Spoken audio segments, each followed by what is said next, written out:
Monsieur Karamoko envisage depuis quelque temps de conclure le mariage de sa fille de 14 ans avec un riche commerçant de 65 ans. Il porte son projet à la connaissance de la mère de l'enfant. Cette dernière, farouchement opposée à cette idée, la rejette catégoriquement. Dans cette atmosphère délétère, chacun des deux parents est convaincu de bonne foi d'agir pour le bien-être de l'enfant et d'œuvrer au mieux pour la préservation de ses intérêts. Mon Dieu, merci. Merci, oh mon Dieu, tu as écouté vraiment mes prières. Moi, vieux Karamoko, maçon de mon état, quel argent j'ai pour scolariser ma fille. Tu as entendu ma prière, mon Dieu. Tu m'as envoyé ce riche commerçant pour épouser ma fille de 14 ans. On me dit, elle a 14 ans, elle va à l'école. Quelle école? Elle peut avoir tous les diplômes et ne rien avoir. Dieu merci. Le gars est venu m'enlever dans les problèmes en demandant ma fille pour épouse. Qu'est-ce que je veux encore? Si ma fille est riche, moi aussi je suis riche. Elle épousera donc cet homme. Ce qui est dit, est dit. La mère de l'enfant, outrée par l'insistance de son mari, voudrait tout mettre en œuvre pour empêcher cette union. Pauvreté. À cause de la pauvreté, mon mari veut donner ma fille de 14 ans à un vieux de 65 ans. À 14 ans, c'est le moment d'aller à l'école. À 14 ans, c'est le moment de jouer. À 14 ans, c'est le moment d'apprendre. C'est le moment où elle doit s'épanouir, où elle doit s'amuser. C'est là que son papa veut lui donner en mariage. Eh Seigneur, ma fille doit aller à l'école. Je refuse qu'elle se marie à 14 ans. Je refuse aujourd'hui, je refuse demain, je refuse. Tant que je vis, je refuse ce mariage, je refuse. Quelle voie juridique s'offre à la mère et à sa fille pour faire échec au projet de mariage initié par M. Karamoko? Et voilà, le postulat, il est posé avec ce sujet qui nous occupe ce matin. Comment empêcher un mariage forcé impliquant une mineure? Bonjour, monsieur le juge. Bonjour, Alix. Bienvenue. Merci. Bonjour, Marcelin. Bonjour à vous. Merci d'avoir accepté notre invitation. Première question, Alix. On va démarrer par les définitions, notamment celle du mariage. Le mariage, dans son sens étymologique, est l'union d'un homme et d'une femme afin d'organiser la vie commune et de parvenir à la consécration de la famille. La famille, dans un sens large, qui sous-entend les pères, mères, frères et sœurs, tous issus, tantes et autres, tous issus d'un même aïeul. Et du point de vue du droit, le mariage est un acte juridique solennel qui légitime l'union d'un homme et d'une femme. Seulement, la rupture, n'est-ce pas, est régie, est réglée par le droit.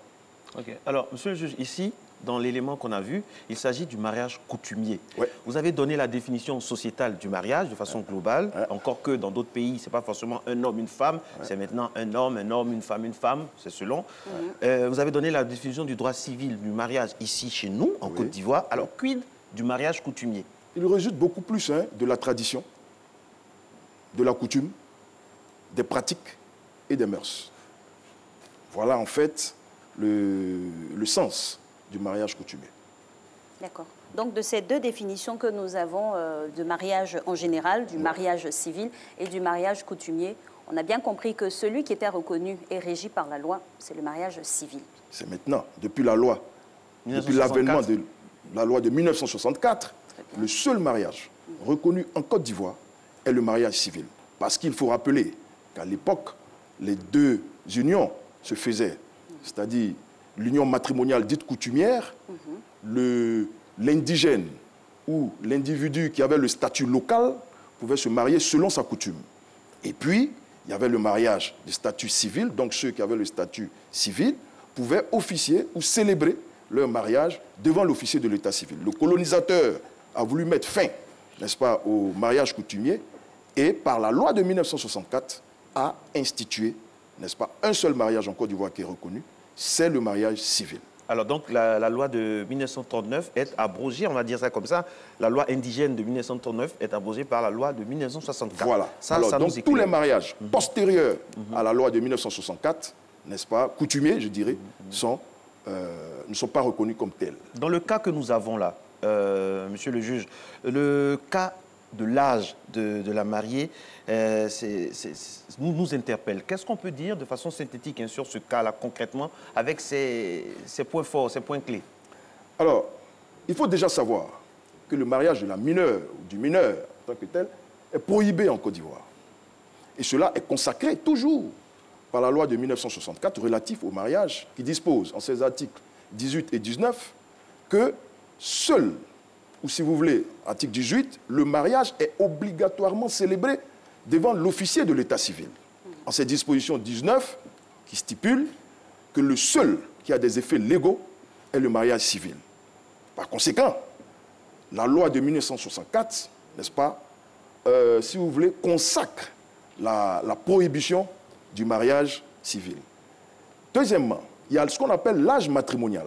L'âge matrimonial qui sous-entend, depuis la loi toujours de 1964 à son article 1er, que l'homme, avant 20 ans révolus, et la femme, 18 ans révolus, peuvent contracter mariage devant l'officier de l'état civil. Ce qui sous-entend aussi que seuls ces cas-là sont prévus, n'est-ce pas, pour contracter mariage. En dehors de cela, la fille de 14 ans, comme l'élément nous dit, ne peut pas se marier parce que le mineur est interdit. Il y a la prohibition, n'est-ce pas, du mariage des mineurs.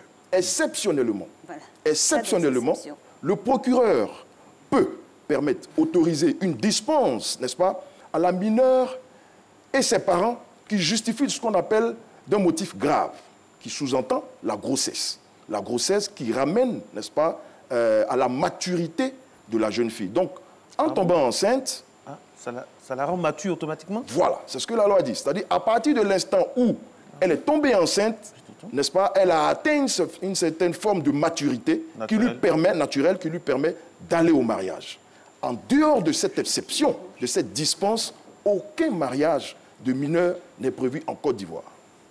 De cette disposition, on est interpellé hein, par rapport même à la maturité de la jeune fille. Quand on sait que très tôt maintenant, à partir de 8 ans, les femmes sont constituées de telle sorte qu'elles ont tout pour pouvoir porter une grossesse, mais ne sont pas matures en tant que telles. Donc cette exception-là n'est pas un peu délicate à ce niveau? Vous savez, le législateur a réfléchi sur tout, n'est-ce pas? À partir de l'instant où il y a un fait matériel qui est là, je veux dire la fille est enceinte, et que les parents sont consentants à ce qu'elle parte se marier, bon, bien évidemment, la loi a prévu de régler cette situation. Ce qu'il faut savoir, madame, rapidement, c'est qu'à l'époque du temps colonial, on pouvait se marier à tout moment, n'est-ce pas? Le mariage devenait effectif à la puberté de la jeune fille, n'est-ce pas? Et le colonisateur de l'époque, qui a voulu mettre fin à cette pratique, a fixé l'âge du mariage à l'époque à 14 ans et celui de l'homme à 16 ans. Avec l'évolution de la société, des traditions et tout, n'est-ce pas, le législateur ivoirien, à l'instar de ses autres collègues africains, ont planché sur la question et ont estimé que à 14 ans, la fille n'était pas, si vous voulez, physiquement mûre pour contracter mariage. Donc, l'aspect physique. Deuxièmement, elle n'avait pas ce qu'on appelle l'éveil psychologique. C'est-à-dire, elle ne pouvait pas donner un consentement éclairé et sérieux, n'est-ce pas, à un mariage. Et troisièmement, l'aspect social, parce qu'on estime qu'elle n'avait aucune expérience, n'est-ce pas, du mariage, et en tant que telle, ne pouvait pas rentrer dans un foyer. Donc le législateur, en prenant en compte ces trois éléments, a relevé, n'est-ce pas, à 18 ans, l'âge de la fille, avec l'évolution de la société pour permettre aux jeunes couples, n'est-ce pas, de finir leurs études et que le mariage ne soit pas un frein, n'est-ce pas, à leur développement. Voilà comment le législateur arrive à 18 ans pour la fille et avant 20 ans révolus pour l'homme. Ok, dans ce cas-là que nous avons, il y a un cas de détournement de mineurs, parce que le monsieur il a 65 ans, la fille elle a 14 ans. Il y a un cas de mariage coutumier qui est interdit, donc détournement de mineurs interdit, mariage coutumier interdit. Avec ça, la maman qui ne veut pas, quelles sont les voies qui s'offrent à cette famille, à cette mère et sa fille pour vraiment faire en sorte que ce projet-là n'aboutisse pas? Avant de répondre à votre question, je vais déjà vous dire que l'âge du monsieur ne pose pas problème en tant que tel. D'accord. Il n'y a pas d'âge maximum pour se marier. Par contre, il y a une condition minimum d'âge. C'est l'âge de 18 ans. En l'espèce, la petite, ou si vous voulez la fille, a 14 ans. C'est déjà une infraction. Je vous disais tantôt que le mariage des mineurs est prohibé. Donc, avant d'arriver au mariage même, déjà, elle est mineure. Elle est mineure, c'est interdit. C'est interdit. Voilà, en Côte d'Ivoire. Sauf exception. Exception. Comme je le disais tantôt. Ça, c'est de 1. Et l'exception, c'est si on ne le savait pas et on découvre une grossesse. Et que les parents, voilà, les parents sont applicables consentants en fonction. à le faire. Ils vont devant le procureur qui autorise une dispense. Okay. Dans le cas d'espèce, il y a déjà le mariage coutumier qui est interdit en Côte d'Ivoire. Et deuxièmement, il y a l'âge même n'est-ce pas, de la jeune fille qui gêne. Ces deux éléments-là constituent en eux seuls une infraction. Et la loi l'a prévu. Et je vais vous lire l'article 378 du Code pénal qui le dit de façon simpliste. Alors, un père qui contraint sa fille à entrer dans une union matrimoniale de nature coutumière commet une infraction pénale et peut être poursuivi. Pour que l'infraction soit établie, il faut que la fille soit une mineure pénale, c'est-à-dire qu'elle soit âgée de moins de 18 ans. La peine encourue est d'un emprisonnement d'1 an à 5 ans, d'une amende de 360 000 à 1 million de francs ou l'une des deux peines. Mais mieux, l'emprisonnement dans un tel cas ne peut être assorti de sursis et la tentative est punissable. Ce qui sous-entend que lorsque nous prenons le cas de la jeune fille, de par sa qualité même de mineur, l'infraction est constituée. Deuxièmement, la tentative est punissable, c'est-à-dire que... Le mariage coutumier... Le mariage coutumier, même déjà en lui-même, il est interdit.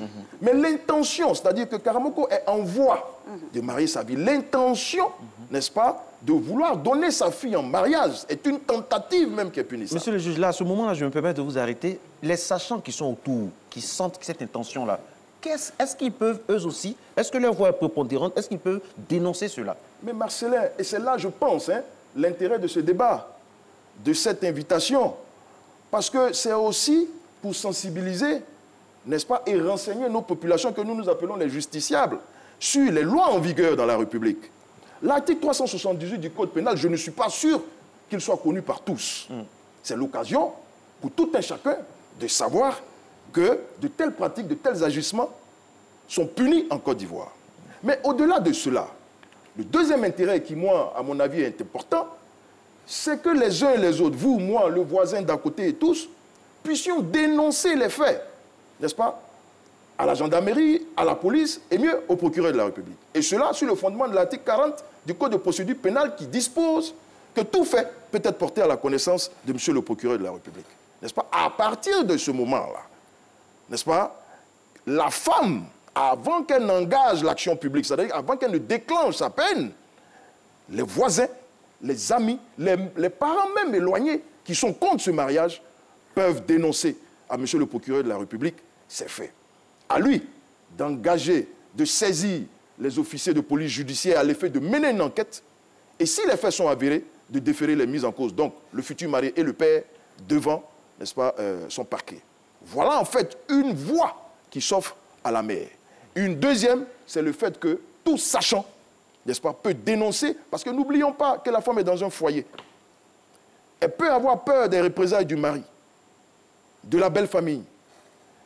Aujourd'hui, c'est une qui a la volonté, qui a eu le courage de parler. Mais celles qui n'en ont pas et qui sont tapies dans l'ombre, qu'est-ce qu'on fait pour elles?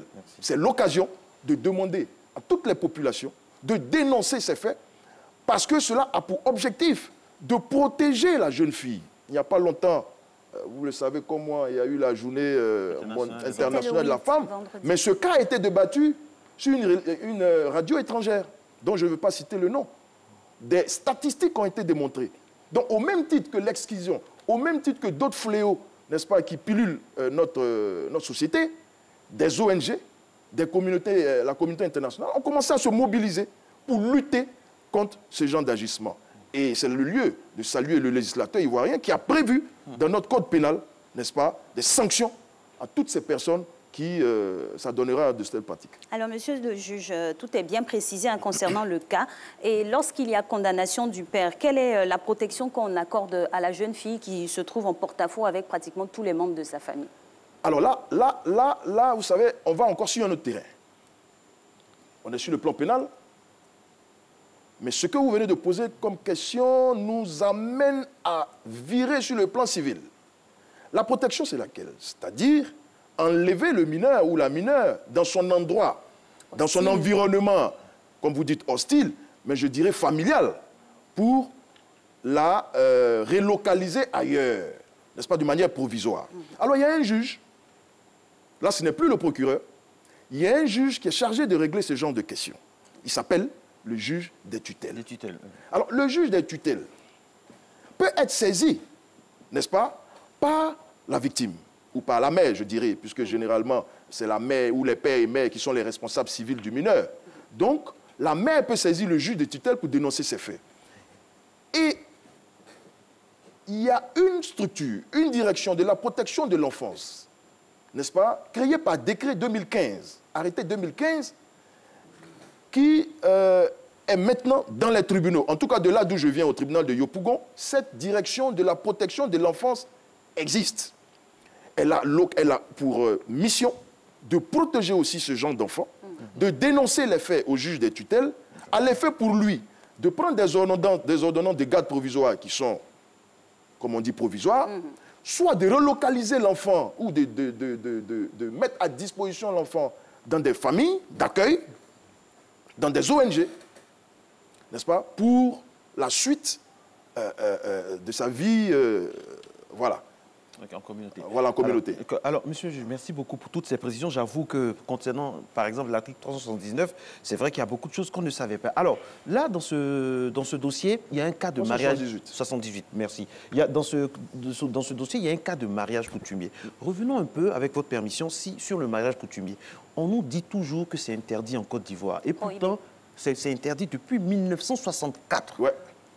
Juste au lendemain de nos indépendances. Mais pourquoi? D'où vient que ça pullule vous-même? Je ne sais pas si vous êtes marié coutumièrement en tant que juge, mais vous voyez ça et là, partout, des mariages. Est-ce qu'on peut interdire? Mais comment ça se fait?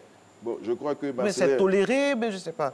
Marcelin, je ne vais pas vous dire si je me suis marié coutumièrement ou pas, parce que ce n'est pas l'occasion du débat. Je sais. Ce que je peux dire simplement, de façon simpliste, c'est que... Est-ce que vous pouvez interdire, tranquillement, vous pouvez interdire une dot qui est en cours aujourd'hui en Côte d'Ivoire? D'abord, je vous rappelle que la dot en elle-même est interdite en Côte d'Ivoire. Et je vais vous dire le fondement juridique. N'est-ce pas? 2 minutes, voilà. La dot se définit comme l'institution qui consiste dans le versement au profit de la personne ayant autorité sur la future épouse par le futur époux ou la personne ayant autorité sur lui des avantages matériels conditionnant la réalisation du mariage traditionnel. Cette coutume est maintenant interdite. Elle est considérée comme un délit. Le fait de solliciter ou agréer des offres ou promesses de dot, solliciter ou recevoir une dot, le fait d'user d'offres ou de promesses de dot ou céder à des sollicitations tendant au versement d'une dot, la sanction est l'emprisonnement de 6 mois à 2 ans, plus une amende de 50 000. Il y a des infractions alors tous les week-ends, hein? Alors, vous savez, le juge quand même vit dans la société. Ça a commencé. Exception. Et il rend des décisions en fonction de son environnement sociologique et social. Ça veut dire quoi pour ceux qui nous regardent concrètement? Je veux dire que traduit comment pour tout le monde? Je veux dire qu'il y a une forme de tolérance, n'est-ce pas? Tolérance, est-ce que la loi est dans l'émotion? La tolérance, ça fait partie de l'émotion. La loi n'est pas dans l'émotion. La loi, c'est la loi. La loi est dure, mais la loi est la loi. Oui, je sais, mais à partir de l'instant où il n'y a pas de trouble à l'ordre public, à partir de l'instant où ça n'enfreint pas, n'est-ce pas, à d'autres... Si on bloque des rues, des fois. Alors, donc toute la Côte d'Ivoire serait en prison parce que vous savez comme moi que tous les samedis, comme je viens de le dire, les week-ends, il y a des mariages coutumiers. Donc vous voulez créer, n'est-ce pas, par ces gens de questions, n'est-ce pas, un trouble à l'ordre public. Non, Nous, on informe un peu tout le monde. Mais justement, j'ai déjà dit, je vous ai dit que la loi. dot, c'est interdit. Oui. Le mariage coutumier, Vous-même c'est qui nous dites interdit. souvent. Donc, ce qui se passe le week-end devrait être interdit. Monsieur le juge, Alix, c'est eux-mêmes qui nous disent souvent que la loi, il n'y a pas d'émotion dans la loi. Mais s'il n'y a pas d'émotion dans la loi, et nul n'est censé ignorer la loi. Nul n'est censé ignorer la loi. Même vous-même, je sais que vous êtes marié coutumièrement. Mais vous-même, vous êtes marié coutumièrement. Oui, Marcelin. effectivement. Alors, oui. donc, oui. ça va commencer par vous, alors. On va commencer à C'est nous... pas grave. Mais moi, quand je suis sur ce plateau, c'est pas Marcelin, c'est celui qui est au service je des pense Ivoiriens. quand Donc, même dites-nous, que- est-ce qu'on peut interdire, vous n'avez pas répondu à la question, est-ce qu'on peut interdire une dot en cours à Ou Abidjan? on le met dans le cadre de la tolérance. Alors, non. Lorsque cette dot-là, n'est-ce pas, a un impact. Depuis quand la loi manage? Non, la loi ne manage pas. Je vous dis, d'abord, je n'ai pas encore eu connaissance jurisprudentielle, n'est-ce pas, de quelqu'un qui a été condamné en Côte d'Ivoire pour avoir versé une dot. Très bien. On va Je n'ai commencer pas par encore vous. eu. Vraiment, je le dis sous réserve. Je n'ai pas encore eu connaissance que quelqu'un qui a versé une dot samedi, le dimanche, on l'a arrêté pour aller en prison. On a vu des dots ici sous haute surveillance avec, avec la police, tout ça. Donc c'est l'État même qui était là. Vous n'avez pas répondu à la question. Donc, Je vous ai dit qu'il y a une forme de tolérance qui est faite. ça veut dire quoi? Ben, ça, On c'est laisse pas dit faire, que, quoi. bon, Tant qu'il n'y a pas un cas avéré avéré d'arrestation, je veux dire, C'est de trouble à l'ordre autorisé. public. Ça avéré- il y a des troubles, il y a des routes qui sont barrées, il y a des bâches, tout ça. C'est un Mais trouble. alors donc dénoncer au procureur de la République. D'accord. Donc, c'est Il y a interdit. aussi, mais je vous ai dit que le mariage coutumier n'existe même pas. La dot Oui. même là, elle est interdite, c'est une infraction. Maintenant, si vous, à côté, vous estimez que la dot qui est en train de se passer Vous là, n'avez jamais été invité à une dot vous-même? Ok, je on crois va que laisser comme ça. le cas qui nous est subi, c'est le cas de la jeune Oui, fille. mais c'est un mariage cas- il y a un forcé, mariage mais traditionnel il y a un dedans. dérivé avec Non, Euh, je suis le d'accord, mariage mais coutumier. on a dit que c'est sanctionné. Ok, d'accord, monsieur le juge, on va revenir pour conclure par rapport à la synthèse de ce cas-là. On sait que nous sommes tous coutumiers ici sur ce plateau, sans exception. Alors dites-nous, On est mariés la dame, oui, comme tous d'ailleurs, la dame qui est là, la maman, elle peut porter plainte au procureur. Voilà, on revient au cas Au pratique. cas pratique, mais Voilà. dans le cas pratique, avec conclusion, mariage coutumier, soit dit en passant, C'est interdit. C'est interdit. Un. Ok. Deuxièmement, la mineure, je n'a l'ai dit, aucune valeur. la loi interdit, n'est-ce pas, le mariage des mineurs. Ce n'est plus valable comme Alix l'a dit. Donc, ces faits-là permettent à la dame de saisir directement le procureur de la République si elle en a le courage. Les À témoins défaut, et les sachants également les sachants peuvent le On peut faire. appeler même Ah si on est oui. sur les lieux que c'est d'ailleurs à mot des plus Ah reculés, oui, on peut appeler à Abidjan. Ah pour- oui, ok. pour dénoncer les faits. Là, c'est plus facile. Parce que, je veux dire, on est dans un cadre flagrant d'infraction, n'est-ce pas? Mais les mariages coutumiers dont vous parlez, c'est souvent des personnes majeures, n'est-ce pas, qui vont... Et mieux, ce que vous ne savez pas, pourquoi je parle de tolérance et tout, c'est parce que ce sont des unions libres. Ça n'a aucun effet légal, D'accord. n'est-ce pas? Le mariage coutumier tel qu'il est fait là, s'appelle ou est considéré comme un union- concubinage. Un concubinage. Ah, Donc, quelqu'un va aller dénoncer Non. comme la aucune valeur célébration- légale. C'est comme la célébration d'un concubinage. d'un concubinage. Ok. Bon, et puis toi, tu vas aller Comme toute dénoncer. célébration. Merci, Alix. Comme Et toute tu vas aller célébration. dénoncer au procureur pour dire lui là.